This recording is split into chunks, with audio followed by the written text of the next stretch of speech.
आप देख रहे हैं अनहोनी। तो चलिए बढ़ते हैं आज की इस कहानी की ओर। मौसम देखकर लगता है कि अभी बारिश होने वाली है। सभी दरवाजे खिड़कियां बंद रखनी पड़ेगी। ऐसा सोचते हुए विहान खिड़की की ओर मुड़ा ही था कि अचानक उसका मोबाइल बजा। विहान ने सोफे पर रखा अपना मोबाइल उठा लिया और स्क्रीन पर जो नंबर देखा तो उसे हैरत होने लगी। वो कुछ देर शॉक होकर मोबाइल हाथ में पकड़े उसे देखता रहा। फिर मोबाइल के वाइब्रेट होने पर वो सोच से बाहर आया और उसने कॉल उठा लिया। क्या तुम घर पर हो विहान? सामने से आवाज आई। हाँ, विहान ने शॉक की हालत में जवाब दिया। मैं आ रहा हूं तुमसे मिलने, सामने से कहा गया और फिर कॉल कट हो गया। विहान मना नहीं कर पाया और कॉल के कटने पर अपने भूतकाल में खो गया। 5 साल पहले विहान और सुधीर दोनों जिगरी यार थे जब तक उनकी मुलाकात निशी से नहीं हुई थी। निशी उनके कॉलेज की दोस्त थी और काफी खूबसूरत भी थी। पहली नज़र में ही विहान उसे दिल दे बैठा था, लेकिन ये बात जानते हुए भी सुधीर ने निशी को प्रपोज किया और उससे शादी कर ली। उसके बाद से विहान उन दोनों की जिंदगी से हमेशा के लिए दूर चला गया। पिछले 5 सालों से उसने कभी भी निशी और सुधीर की जिंदगी में दखल नहीं दी और ना ही कोई ताल्लुक रखा था। सुधीर ने भी कभी विहान की कोई खबर नहीं ली और ना ही कभी उसे फोन किया था। आज अचानक अपने मोबाइल पर सुधीर का नंबर देखकर विहान का मन भर आया और पिछली सारी बातें उसकी आंखों के सामने दौड़ने लगी। विहान अपनी सोच से तब बाहर आया जब उसे बेल की आवाज सुनाई दी। विहान ने जाकर दरवाजा खोल दिया। सुधीर दरवाजे के बाहर खड़ा था, पूरी तरह से भींगा हुआ था। विहान ने उसे घर के अंदर आने को कहा और उसके हाथ में तौलिया थमा दिया। अब उसका ध्यान घर के खिड़कियों की ओर चला गया। घर की सभी खिड़कियां जोर जोर से आवाज करते हुए हिल रही थी। विहान पास की खिड़की के पास गया और उसने बाहर झांक कर देखा तो बादल गरज रहे थे, बिजली कड़क रहे थे। बारिश कब की शुरू हो चुकी थी और अब तक उसे इस बात की कोई खबर तक नहीं थी। उसने सभी खिड़कियां बंद की और दरवाजा भी अंदर से बंद कर लिया। उसके बाद विहान सुधीर के पास बैठ गया। तब तक सुधीर ने अपना भीगा हुआ शरीर तौलिए से साफ कर लिया था। 5 सालों बाद मिले थे दोनों। इतने सालों में काफी कुछ बदल गया था। नॉनस्टॉप बात करने वाला सुधीर और साथ ही विहान, उन दोनों के पास ही बोलने के लिए शब्द नहीं थे। इतने सालों बाद आज पहली बार वो आमने सामने आए थे और फिर भी चुप थे। फिर विहान ने ही पहल की और पूछा, तुम यहाँ कुछ काम है क्या? हाँ, दरअसल काम तो है, मगर कैसे कहूँ समझ नहीं आ रहा। सुधीर ने विहान से नजरें चुराते हुए बात की। तुम मेरे घर आए हो तो मैं निराश नहीं करूँगा। मुझसे जितना बन पड़ेगा उतनी कोशिश करूँगा। कहो क्या काम था? विहान ने पिछली बातों को नजरअंदाज करके सुधीर से कहा, मुझे पता है कि मैंने तुम्हारे साथ गलत किया है। मुझे इस बात का पछतावा भी है, मगर प्लीज मेरी मदद कर दो। मेरे साथ इंदौर चलो, बाकी बातें मैं रास्ते में समझाता हूं। सुधीर ने हाथ जोड़कर माफी मांगते हुए कहा। विहान भी सुधीर की मदद करने को राजी हुआ और उसके साथ जाने लगा। सुधीर ने उसे बताया कि उसकी और निशी की 3 साल की बच्ची है। उसके दिल में छेद है और परसों उसका ऑपरेशन है। फिलहाल वो लाइफ केयर हॉस्पिटल में एडमिट है। सुधीर चाहता था कि उसके ऑपरेशन के लिए विहान कुछ मदद करे। विहान भी राजी होकर सुधीर के साथ इंदौर चला गया। वहां जाने पर सुधीर विहान को सीधा हॉस्पिटल में ले गया। विहान भी उसके पीछे पीछे चल रहा था। फिर जहां उसकी बेटी एडमिट थे, उस कमरे की ओर वो दोनों चल रहे थे। लगता है मेरा मोबाइल गाड़ी में ही छूट गया, तुम अंदर जाओ, मैं अभी लेकर आता हूँ। यह रहा वो कमरा जहाँ मेरी बेटी एडमिट है। सुधीर ने विहान को कमरा दिखाते हुए कहा और वो बाहर चला आया। विहान कमरे के अंदर गया और देखा कि वहां एक लड़की बेड पर पड़ी हुई थी। शायद वो सो रहे थे। उसे लगा कि शायद निशी भी यहाँ मिलेगी, मगर उस कमरे में वो बच्ची अकेली ही थी। विहान उस बच्ची के पास जाकर बैठा और सुधीर के आने का इंतजार करने लगा। कुछ देर बाद उसे किसी के आने की आहट हुई। उसने मुड़कर देखा तो वो बस देखता ही रह गया। कमरे में कोई और नहीं बल्कि निशी आ गई थी। आज भी वो पहले जितनी ही खूबसूरत थे। विहान को वहां देखकर निशी को बहुत हैरानी हुई। तुम ये यहाँ कैसे? वो बस इतना ही बोल पाई। दरअसल मुझे सुधीर ले आया। विहान ने सक पकाकर अपनी नजर झुकाते हुए कहा। ये कैसे हो सकता है? सुधीर तुम्हें यहाँ कैसे ला सकता है? विहान की बात सुनकर निशी ने बड़े ही आश्चर्य से कहा, मैं सच कह रहा हूँ, सुधीर ही मुझे यहाँ ले आया। तुम चाहो तो उससे पूछ सकती हो, वो अभी आता ही होगा। इस बार विहान ने निशी की आंख में आंख मिलाते हुए कहा, ये कैसे हो सकता है? ये नहीं हो सकता। सुधीर तुम्हें यहाँ कैसे ला सकता है? निशी ने विहान की तरफ देखकर एक बार फिर आश्चर्य किया। क्यों? ऐसा क्यों नहीं हो सकता? क्योंकि सुधीर अब इस दुनिया में है ही नहीं। 2 महीने पहले ही उनकी मौत हो चुकी है। वो मर चुका है। रोते हुए निशी कहने लगी और फिर घुटनों पर बैठ गई।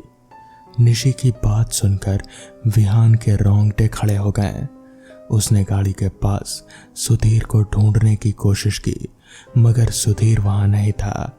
उसके बाद उसने अपने मोबाइल में रिसीव्ड कॉल लिस्ट चेक की ताकि वो निशी की बात उससे करा सके, मगर उसमें भी उसे सुधीर का कहीं कोई नंबर नहीं मिला। सुधीर 2 महीने पहले ही मर चुका था, तो फिर वो कौन था जो विहान को यहाँ ले आया था? तो दोस्तों, ये थी आज की पहली कहानी। तो चलिए बढ़ते हैं आज की दूसरी कहानी की ओर। सोहम एक बहुत अच्छा स्विमर था। उसने नेशनल लेवल पर तैरने में गोल्ड मेडल भी जीता था। एक बार सोहम अपने दोस्तों के साथ घूमने गया हुआ था। वहां उन लोगों के पास के तालाब में तैरने का प्लान बन गया। सबने तैरने की तैयारी की और शाम के करीबन 5 बजे वो तालाब के पास जाने लगे। कहाँ जा रहे हो बच्चों? उन्हें तालाब की तरफ जाता देख वहां के सरपंच ने उन्हें टोकते हुए कहा, पास के तालाब में तैरने जा रहे हैं हम। सोहन ने तुरंत जवाब दे दिया। सोहम का जवाब सुनकर कुछ देर के लिए सरपंच सुन्न रह गया और फिर अचानक से सोहम और उसके दोस्तों को वहां जाने से रोकने लगा। सोहम नहीं समझ पाया कि सरपंच उन लोगों को रोक क्यों रहा है। रुको बच्चों, उस तालाब की तरफ मत जाओ, वहां अक्सर लोगों के डूबने की घटनाएं घटती रहती है।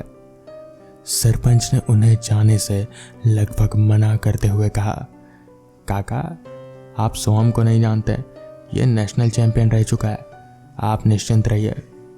सोहम के दोस्त निखिल ने सरपंच की बात को काटते हुए कहा, तुम लोग मेरी बात समझ नहीं रहे हो। वहां तैरना खतरे से खाली नहीं है। कहते हैं कि वहां डूबकर मरने वाले कई लोगों की आत्माएं रहती है। जो जो उस तालाब में तैरने वालों को भी डुबाकर मार डालती है। सरपंच ने उन लोगों को वहां जाने से रोकने के पीछे की असली वजह बता दी और वो वहां से चले गए। काका ने जो कहा क्या वो सच होगा? सोहम के कुछ दोस्त आपस में बातचीत करते हुए कहने लगे। सोहम और निखिल इन सब बातों में विश्वास नहीं रखते थे। उन दोनों को छोड़कर बाकी सबने वहां जाने का फैसला बदल लिया। बाकी दोस्त वापस लौट गए। अब सिर्फ निखिल और सोहम तालाब की ओर बढ़ रहे थे। दोनों ने कपड़े उतारे। जैसे ही वो तालाब में उतरने लगे कि निखिल के माँ का फोन आया। निखिल तालाब में उतरते उतरते रह गया, मगर सोहम बिंदास होकर पानी में तैरने लगा। अचानक सोहम का पैर पानी में फंस गया।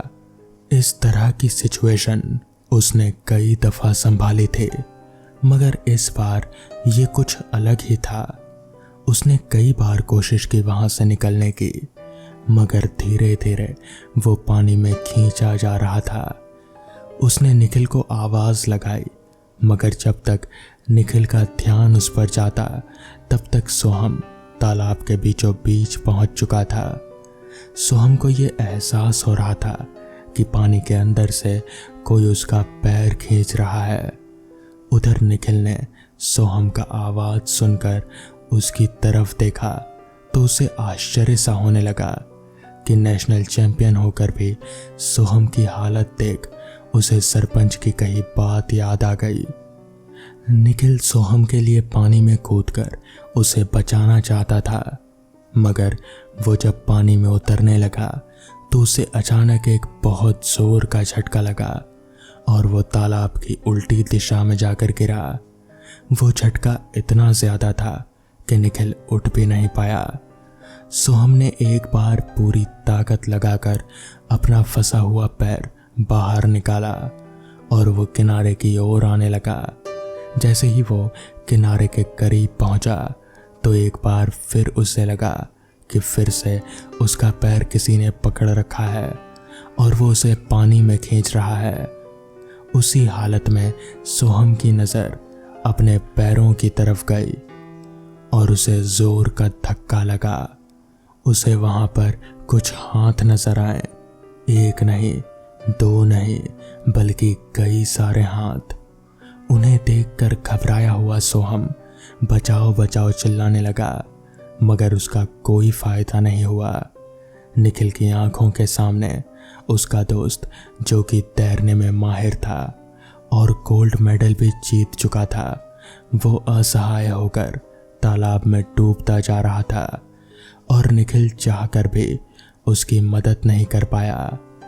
करीबन आधे घंटे तक संघर्ष करने के बाद सोहम पानी में पूरी तरह से डूबकर मर गया।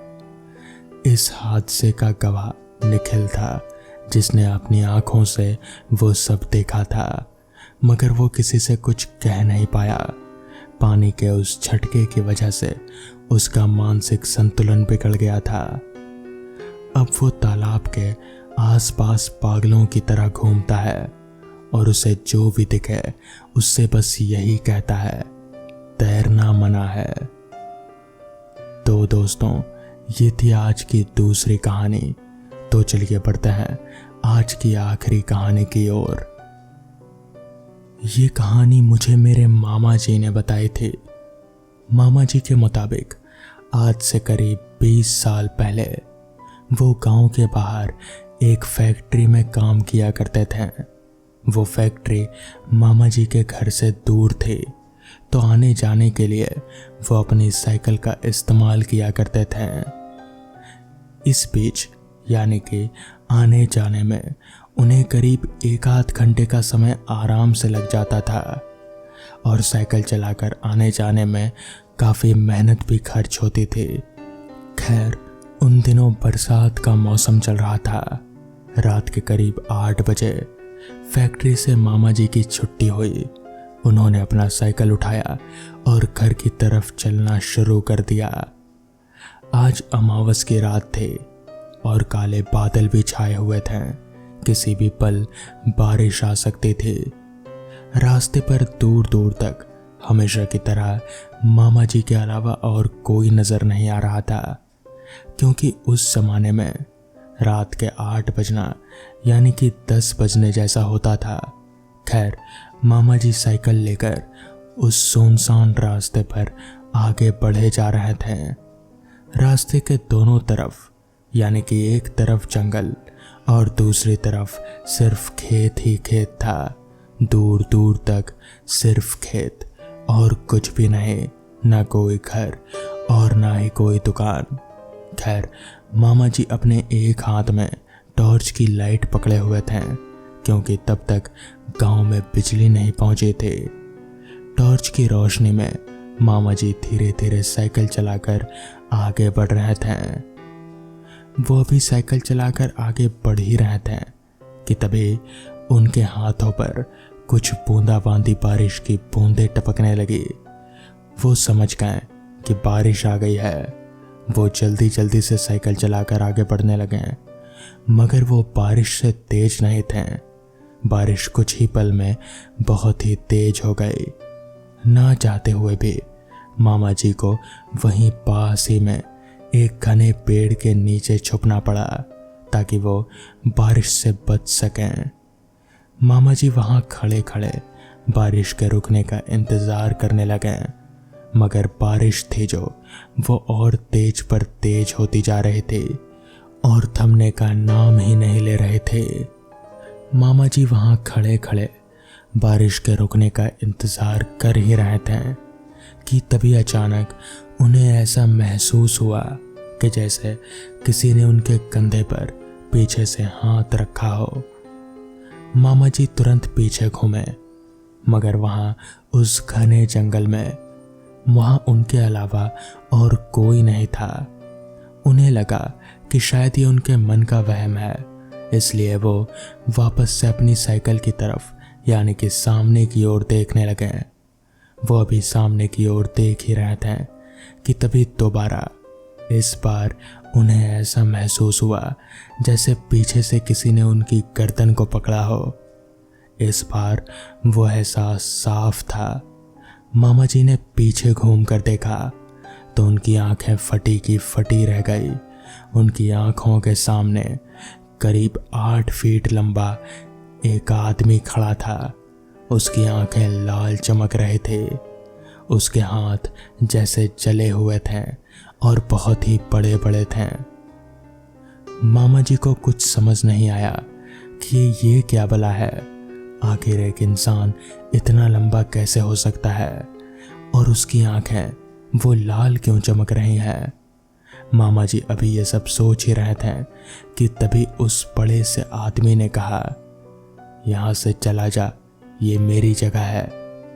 इतना कहकर उस आदमी ने मामा जी को एक जोर का धक्का दिया और उस धक्के से मामा जी वहीं नीचे जमीन पर गिर पड़े। वहां पर गिरते ही मामा जी की टॉर्च की रोशनी में उनकी नजर उस आदमी के पैरों की तरफ गई। उस आदमी के दोनों पैर भी जले हुए थे और पीछे की तरफ मुड़े हुए थे, यानी कि उल्टे थे।